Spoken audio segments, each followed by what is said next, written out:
आशा करते हैं आप सभी लोग अच्छे होंगे, स्वस्थ होंगे, मस्त होंगे और अच्छे से पढ़ाई आप लोग कर रहे होंगे।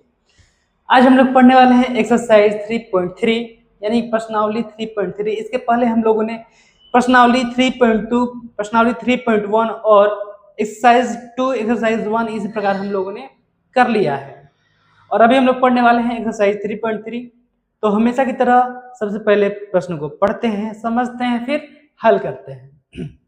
चैप्टर शुरू करने से पहले आप लोगों से एक प्यारा सा रिक्वेस्ट, अगर आप चैनल पर नए हैं, सब्सक्राइब नहीं किए हैं तो प्लीज़ सब्सक्राइब जरूर करें, लाइक जरूर करें, शेयर कर जरूर करें और अपनी राय कमेंट बॉक्स में जरूर दें।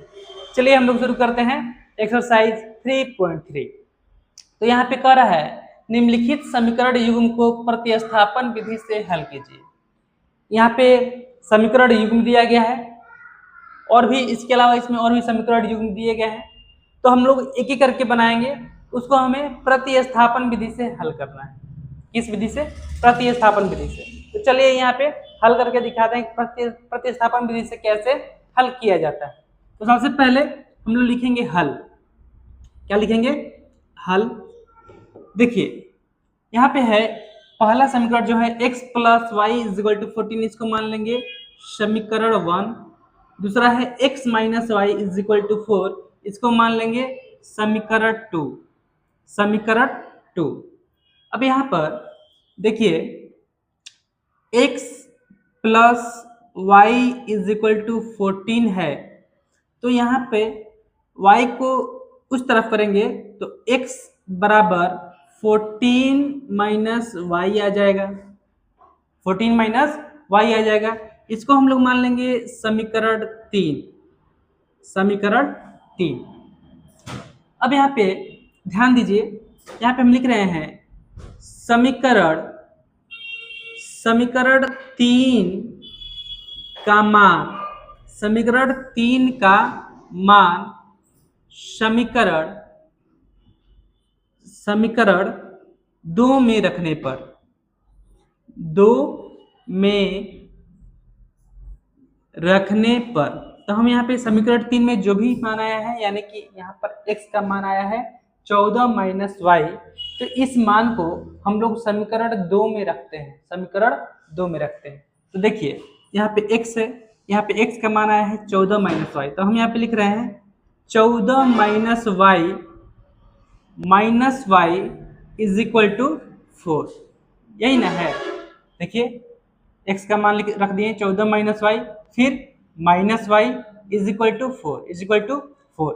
अब आगे ध्यान दीजिए, यहाँ पे है 14 माइनस माइनस, अगर साइन सेम हो तो क्या होता है? जुड़ता है। माइनस है तो साइन माइनस रहेगा। -1 -y -1y तो -2y हो जाएगा। -2y = 4। अब आगे तो -2y = 4। अब ये 14 का पक्षांतर करेंगे, इधर प्लस में है उस तरफ जाएगा तो माइनस में, -14। ठीक है, तो -2y = 4 में से -14 जाएगा, नहीं जाएगा, तो -14 में से 4 को हटा देते हैं, तो ज्यादा में से कम वाला जा रहा है, ज्यादा का साइन रहेगा। यहाँ पे आ रहा है 14 में से 4 माइनस हो जाएगा, तो -10। अब यहाँ पे y बराबर, इधर गुणा कर रहा है, उधर जाएगा तो भाई भाग करेगा, तो -10 बट्टा -2, माइनस से माइनस कैंसिल, 2 से 10 कैंसिल, कितने बार में? 5 बार में। यहाँ पे y का मान आ गया 5। y का मान क्या आ गया? 5 आ गया। ठीक है ना? अब हम यहाँ पर y का मान जब 5 आ गया, तो y का मान 5 हम किसी भी समीकरण में रखेंगे तो हमें x का मान निकल जाएगा। तो हम यहाँ पे समीकरण 1 में रख देते हैं। तो यहाँ पे हमें लिखते हैं y का मान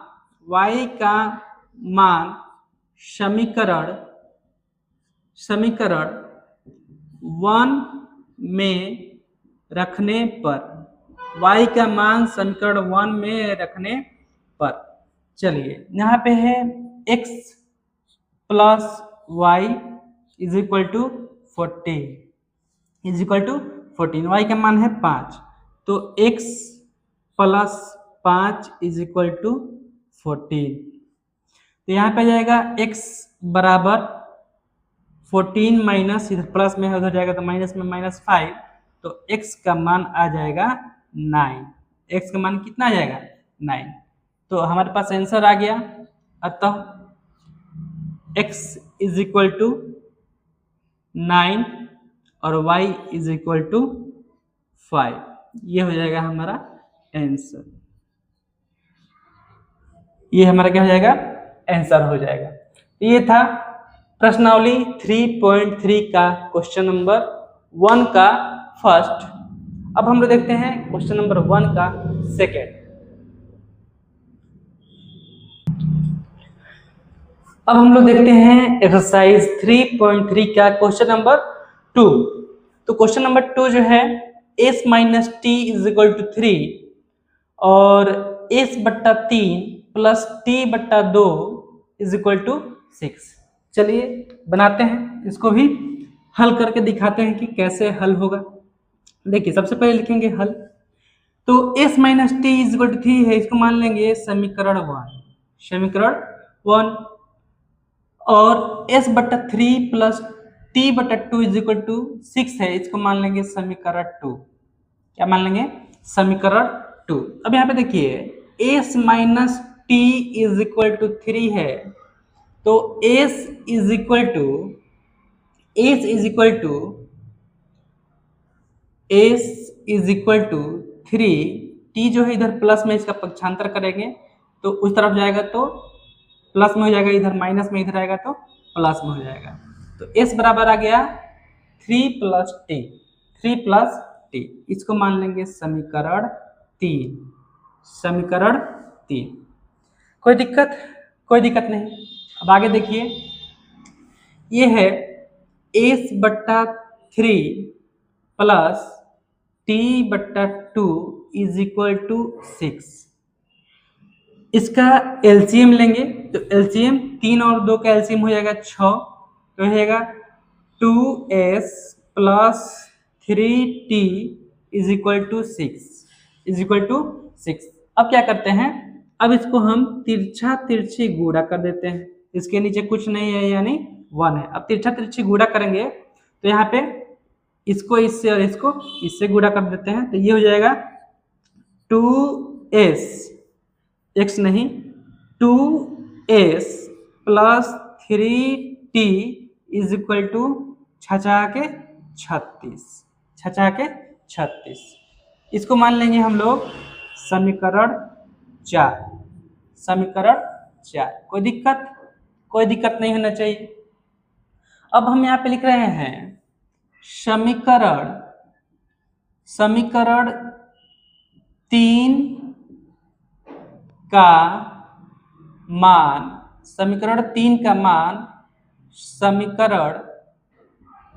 4 में रखने पर, समीकरण 3 का मान समीकरण 4 में रखने पर, तो 3 का मान समीकरण 4 में रख देते हैं, रख दें। चलिए, यानी कि s की जगह पर रखना होगा हमें 3 प्लस टी, तो ये हो जाएगा 3 plus t plus 3t is equal to 36। तो आगे इसको हल करेंगे तो ये आ जाएगा 3 गुना 6 plus 2t plus 3t is equal to 36। आगे और हल करेंगे तो ये आएगा 6, 3 और 2 5 प्लस 5t बराबर 36। ठीक है ना, तो 5t बराबर 36, 6 इधर प्लस में उधर जाएगा तो माइनस में, तो 5t बराबर 36 माइनस 6 30, तो t बराबर 30 बट्टा 5 यानी कि 6। t का मान कितना आ गया 6। और जब t का मान 6 आ गया तो इस t का मान 6 हम किसी भी समीकरण में रखेंगे तो हमको s का मान मिल जाएगा। तो चलिए यहाँ पे हम लिखते हैं t का मान t का मान किस में रख दें, समीकरण 1 में रख देते हैं, क्या रख देते हैं। t का मान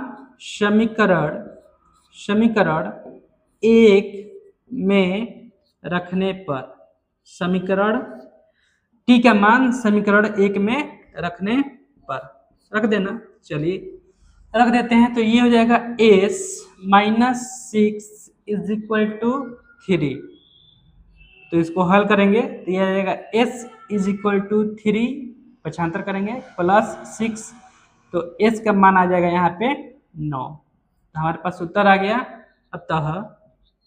अतः t इज इक्वल टू 6 और s इज इक्वल टू 9, ये हो जाएगा हमारा आंसर। ठीक है, ये हो जाएगा हमारा आंसर। तो ये था एक्सरसाइज 3.3 का क्वेश्चन नंबर 1 का 2। अब हम लोग देखते हैं 3.3 का 1 का तीसरा प्रश्न। चलिए अब हम लोग देखते हैं एक्सरसाइज 3.3 का क्वेश्चन नंबर 1 का 3। कह रहा है 3x minus y equal to 3, 9x minus 3y is equal to 9। देखिए इसको पहला को हम लोग हमेशा की तरह मान लेंगे समीकरण 1, दूसरा को हम लोग हमेशा की तरह मान लेंगे समीकरण 2। अब ध्यान दीजिए, समीकरण 2 जो है 9x minus 3y is equal to 9, अगर इसमें हम लोग 3 कॉमन ले लें, कितना कॉमन ले लें 3, तो ये आ जाएगा 3x minus y is equal to 3, minus y is equal to 3। तो ये क्या है, यह समीकरण 2 है, समीकरण 2 है। तो अब आप लोग ध्यान से देखिए कि समीकरण 2 और समीकरण 1 में कोई अंतर है, कोई अंतर नहीं है। जब कोई अंतर नहीं है तो जब हम इसका कंपैरिजन करेंगे a1 by a2 is equal to 3/3, तो ये कितना हो जाएगा, ये हो जाएगा 1 हो जाएगा। इसी तरह अगर हम b1 बाई b2 कंपेयर करें तो ये 1 माइनस 1 बाई माइनस 1, तो ये भी हो जाएगा 1। ठीक है, और c1 बाई c2 अगर कंपेयर करें तो ये आ जाएगा 3/3, यानी कि ये भी हो जाएगा 1, ये भी कितना जाएगा 1, यानी कि a1 बाई a2 बराबर आ रहा है b1 बाई b2 के, और यह बराबर है c1 बाई c2 के। तो इस प्रकार के समीकरण युग्म से जो रेखाएं बनती हैं वह कैसी रेखाएं बनती हैं, समपाती रेखाएं बनती हैं। कैसी रेखाएं बनती हैं, समपाती रेखाएं बनती हैं। और समपाती रेखाएं का हल जो होता है वह अनंत होता है। कैसा होता है, अनंत होता है। ठीक है, इसका हल अनंत होता है। तो लिख सकते हैं इसमें हम लोग यहाँ पर दोनों समीकरण बराबर है। दोनों समीकरण क्या हैं, बराबर हैं, इसलिए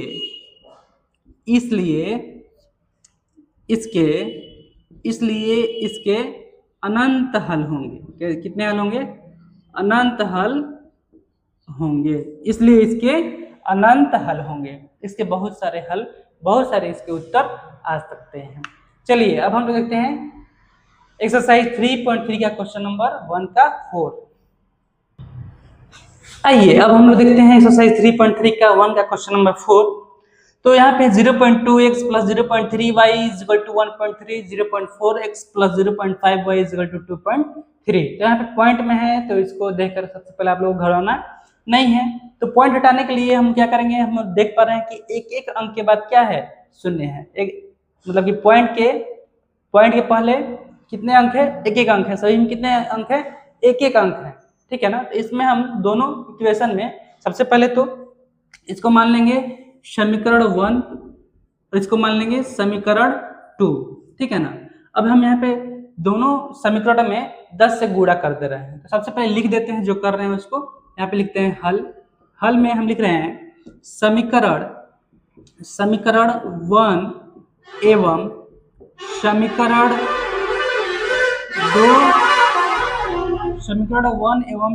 2 में 10 से गुणा करने पर, गुणा करने पर समीकरण 1 एवं समीकरण 2 में 10 से गुणा करने पर, चलिए गुणा कर देते हैं।